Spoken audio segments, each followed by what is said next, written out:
review is tomorrow. Good morning. Yeah, the review is tomorrow, and the test is Friday. Okay, I realize it's an all-school math schedule, but the test will not take you that long. Easter mass, right?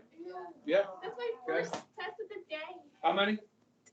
As a birthday. Start studying now. Okay. Now, this lecture will help you with how a bill comes to law. Just kind of going back over some things.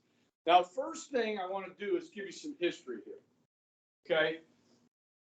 We call it Obamacare, and President Obama said, he said, I don't mind if people call it that. Okay. The actual name is called the Affordable Health Care Act. Okay. Now, this is something the Democrat Party has been trying to do since Harry Truman in 1948. Now, as you guys know, Canada, Britain, France, okay, many other countries use some sort of universal national government-run healthcare system, okay? Now, in the United States, we're a little different. And, you know, some people don't like big government.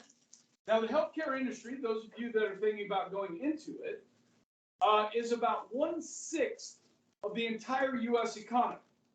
So, in essence, if you went to a universal system where doctors and nurses and hospitals were all run by the government, you're allowing the government to take over 1/6 of the entire economy. The implications of that are huge, whether good or bad. Okay, it's huge. Now, little history here. In 1992, Bill Clinton was elected president. Yes, Democrat. Yes. The first lady was whom? Hillary Clinton. Okay, now Hillary was a lawyer, okay, and had a lot of background helping her husband out as governor of Arkansas and so forth. So when Bill became president, he put Hillary in 1993 in charge of a group of people that would get together to study a nationalized healthcare system. Now, where they made a big mistake is they did this behind closed doors, okay? And most people knew the First Lady to be pretty liberal, okay? More liberal than her husband, certainly. And so this like touched off a fear in this country that would have reverberations that we still feel today. And that would be the Republican Revolution of 1994. Because that fear of the Democrats trying to create this universal system under the First Lady, who is not elected, you understand? She has no official role in our government, the First Lady. Okay? So why is she doing this? That was what you know what I mean? And so in 1994, the Republicans took back both houses of Congress for the first time in 40 years. This was in part due to this healthcare thing, okay? If you were to poll the American people in 1993 about whether they supported this sort of thing or not, you're going to get close to 65-35, hell no, okay? Now, let's fast forward to 2008. Barack Obama runs for president. He campaigns on this issue of, hey, we have too many uninsured Americans in this country, okay, and that people that don't have access to health care. He ran on that, and he won, okay? Now, as you guys know, turnout in the 2008 election was higher than it had been in the previous several elections. Over 60% turnout, yes? So, there was a movement in that direction towards a nationalized healthcare system, okay? So 2008, Obama's elected, okay? And he will take office in 2009, okay? With the turnout, Obama has coattails. Remember what coattails are? Because so many people come out to vote for Obama, they also vote for Democrats for Congress. Okay? And so the Democrats will control both houses of Congress. Okay? The House of Representatives, we will get a new Speaker of the House, and for the first time in American history, a female Speaker of the House. And her name, of course, is Nancy Pelosi. Okay? She's elected to the speakership. Okay?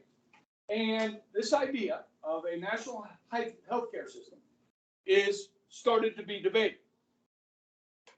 So they go to work on writing this bill. It's 2,600 pages long. Of the 535 members of Congress, do you know how many claimed that they read the entire bill? 2. Okay? Now, because this bill is so large, Nancy Pelosi is going to send this to 11 different committees in the House to divide the labor, okay, to break it apart into different sections. What are they going to do? They're going to go through the process. She refers these to committees, then they're going to have hearings, yes?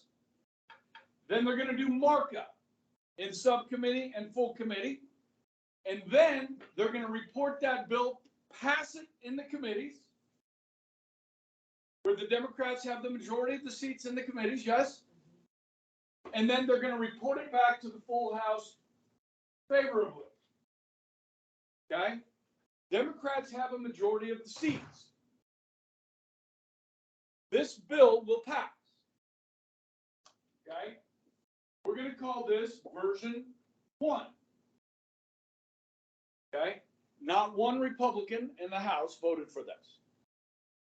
Okay, so it's party line vote. There were, I think, maybe 2 Democrats that voted no. Okay, now, what happens next? They got to send it over to the Senate, yes? Okay. Now, you guys know this bill is going to change because the rules are in the Senate. There are no rules.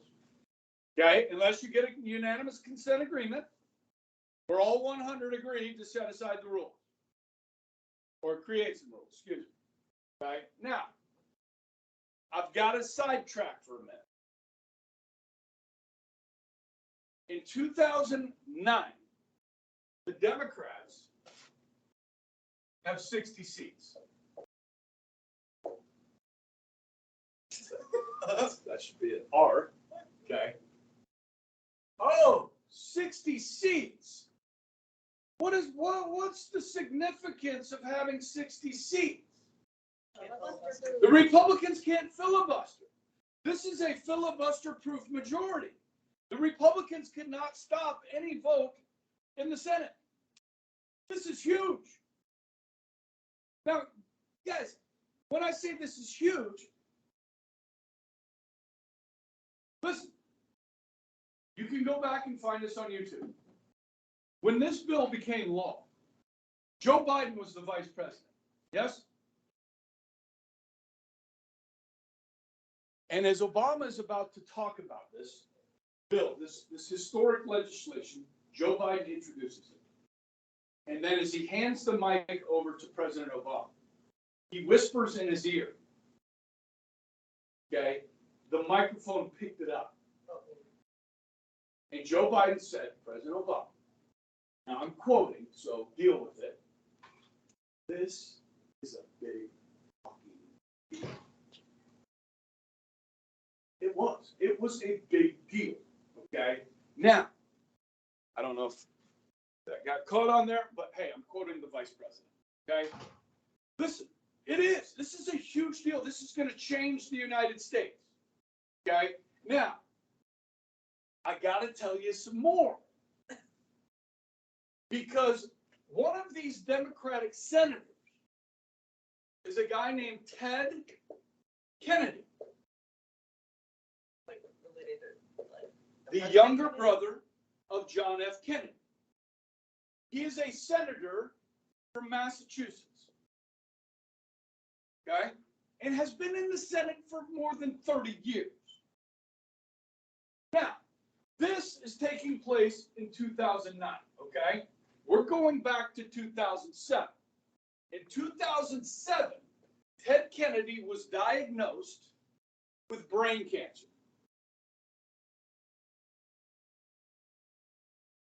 Now, this worries the Democrats because if a senator dies while in office, who gets to choose the new senator for the remainder of the term? The governor of the state. In 2007, the governor of the state of Kansas is Governor Weld. Did I say, what did I say? You said Kansas. Kansas. Of Massachusetts, pardon me, was a Republican. Now, guys, understand, if you're a Republican governor of Massachusetts, you're pretty liberal. Okay? Now, Massachusetts is one of the bluest states in America. Yes, it's very democratic. They have elected Republican governors. Kansas is a very Republican state. We have elected Democratic governors. Okay, it's just one of those things. Okay, so Weld is a moderate, or even a liberal Republican, and Mitt Romney is the former governor of Massachusetts as well, who many would consider a liberal Republican. Yes?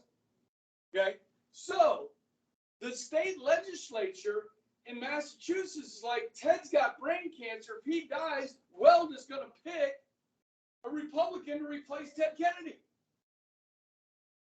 Yes.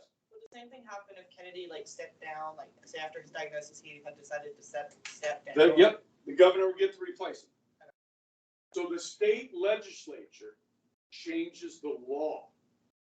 And they say in the state of Massachusetts, if a senator dies or resigns, we will hold a special election, which is what they do for House seats. So they changed the law in 2007. This is big, okay? In 2008, after they changed the law, Massachusetts elects a Democratic governor, but the law has changed. Now, we're in 2009, back in the Senate, okay? So, the Senate Majority Leader, who was Harry Reid at the time of Nevada, R-E-I-D, Harry Reid. Some refer to as Dingy Harry, like Dirty Harry. I don't know if you know Clint Eastwood, Dirty Harry movies. Some good stuff, Clint Eastwood. Okay, those are good ones. Okay, here we go. So, Harry Reid is going to send us to several committees in the Senate where they will be studied. They're going to change the language of this. Senators are going to have their own input. They're going to add things. They're going to take away things. Okay? And then you send it to the floor, and you may get more amendments and changes to it because the rules are. Now, so as version 2 comes up for a vote, the Democrats have 60 seats. The Republicans can't stop it. There's nothing they can do. Version 2 will pass 60-40. Okay? Now, what's the next step?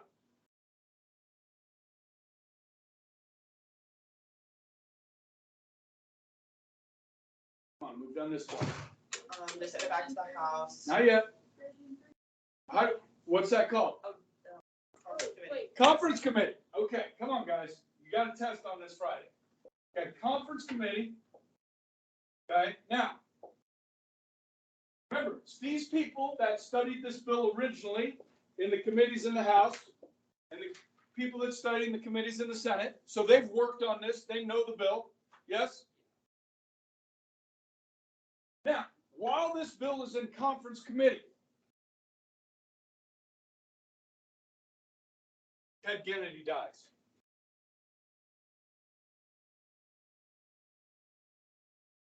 Okay, so they can't have the governor choose a replacement because they got to have a special election now because they changed the law. Oh, so the Republican Party chooses a candidate, the Democrats choose a candidate, they campaign for a few weeks. Now, I don't remember the name of the Democratic candidate. It was a woman. Her name is lost to history. She was a bad candidate, a bad choice by the party. Republicans nominated a guy named Scott Brown, a former underwear model. Okay, now, Scott Brown is a Republican. Now, he's a moderate Republican, as most Massachusetts Republicans are, okay? Now, Scott Brown runs for this seat, saying he will vote against Obamacare in the Senate. And guess who wins? Scott Brown wins, the Republican. And the voters of Massachusetts knew the importance of this vote. See, guys, Massachusetts is a very liberal state. They already have a state healthcare system that covers most of their people. They have Obamacare already in Massachusetts. Yeah. In fact, Obamacare is modeled after the Massachusetts model. So the people of Massachusetts, like, we already have this. This is a bad idea for the whole country.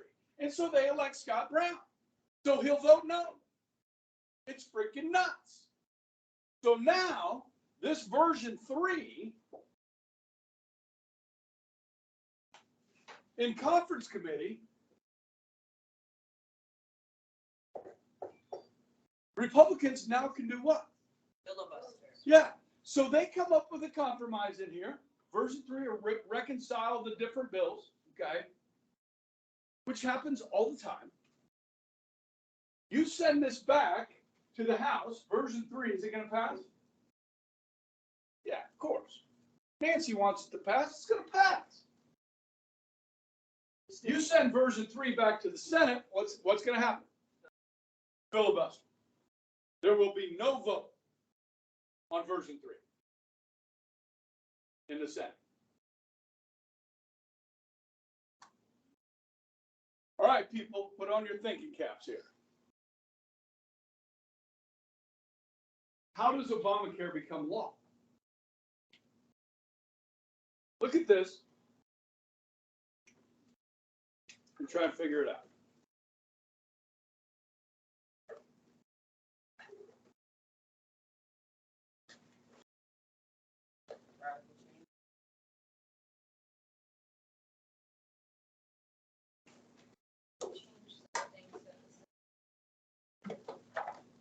Okay, you're starting to move up the right tree here a little bit. You're not going to change something.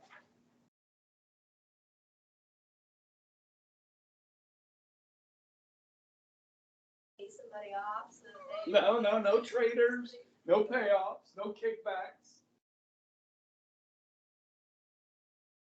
Does it get ghostwriter? Say again? Did you add something on the Republican one? Nope. Ghostwriter? Nope. Does it eventually pass?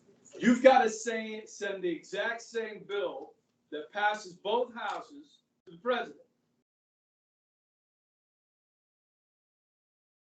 No, can't do that. It's unconstitutional. Come on, guys.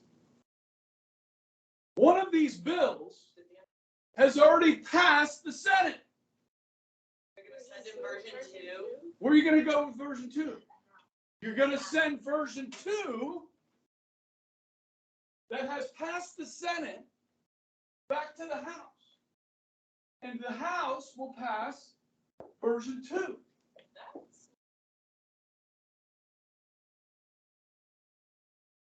Now, guys, Nancy Pelosi famously says this again. You can look this up on YouTube. You have to pass the bill to find out what's in the bill. It's 2,600 pages long. Do you know how long they gave the House to look at version 2 before they voted on it? 24 hours.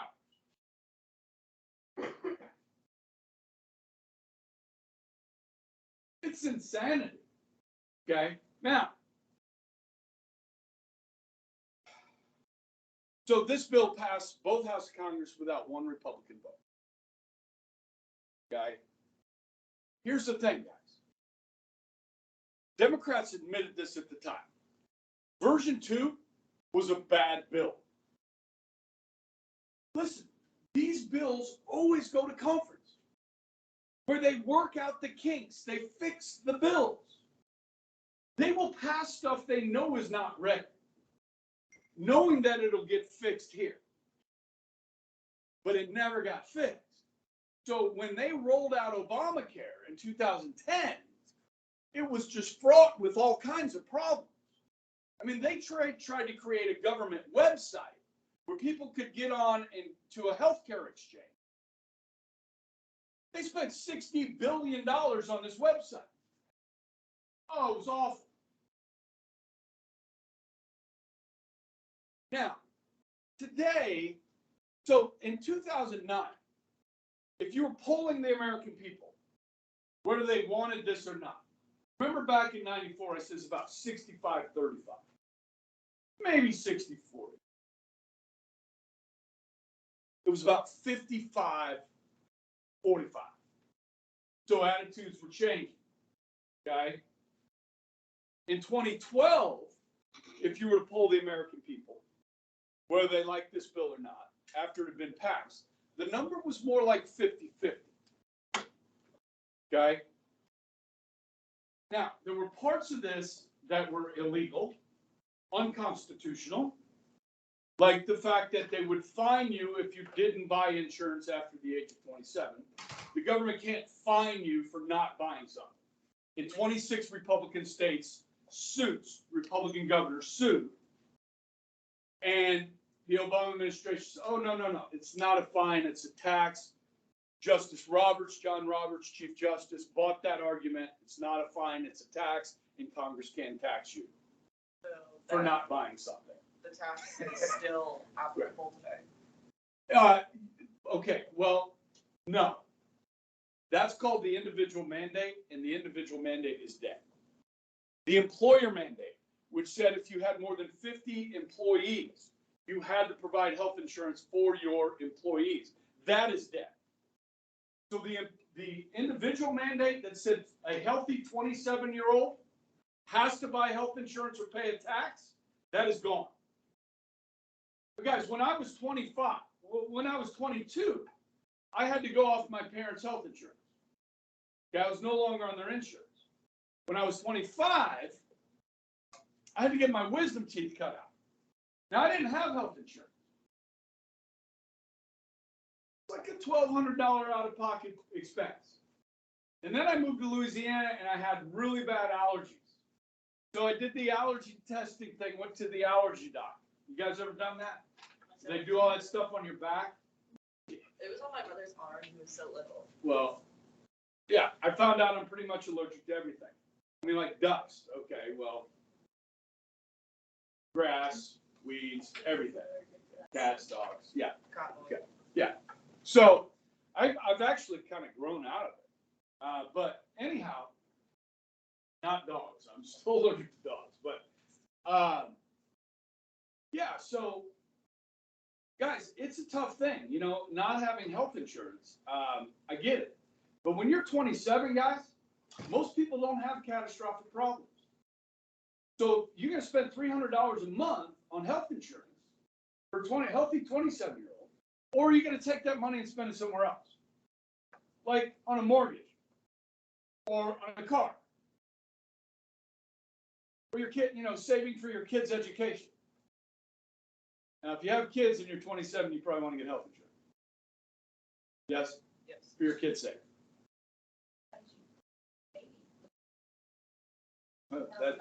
That too. Yeah. Yeah, if you're going to have a baby, you might want to get health insurance. Okay. Yeah, and if you can't afford it, that stinks, right? So if you're poor, we have Medicaid for the poor. Okay, it's that group, that working poor in between that struggle to get access to health care. You know what I mean? Obamacare tries to tackle that. So what they did is expand Medicaid, okay, to make it easier for people to get on that, which is government-run health care. Okay. When they sold this, the boogeyman was the insurance companies. Obamacare was one of the best things that ever happened to insurance companies. Okay. So, you know, whether you're for this, against it, I'm not trying to be political. This is how it passed, okay? And so I just wanted to share that with you. And it's a good example of how a bill becomes a law in an unorthodox way. Yes? Normally, they take version 3, send it to the House and the Senate. Yeah, to get passed. Yeah, normally you'll get this compromise, they'll fix any flaws in the bill, send it back, okay? Yeah. No, this type of thing, no, this does not happen often, okay? Normally, neither party has 60 seats to start. So like right now, anything Biden wants to get done in the Senate is dead. Yeah. Version 2 happened with Ted Kennedy, Yeah, well, he was still alive. and so that still like. Yep, that vote, yeah, good question. It does, it still exists. It has passed the Senate with 60 votes, and that can be sent to the House. The bill originated in the House, it changed in the Senate, so that's okay. If this had originated in the Senate, it's not okay because it spends money. You know, I mean, it's got to start in the House. Yeah. Good question. Okay, I'm gonna turn this off so people don't have to watch too long. Okay. Like and subscribe.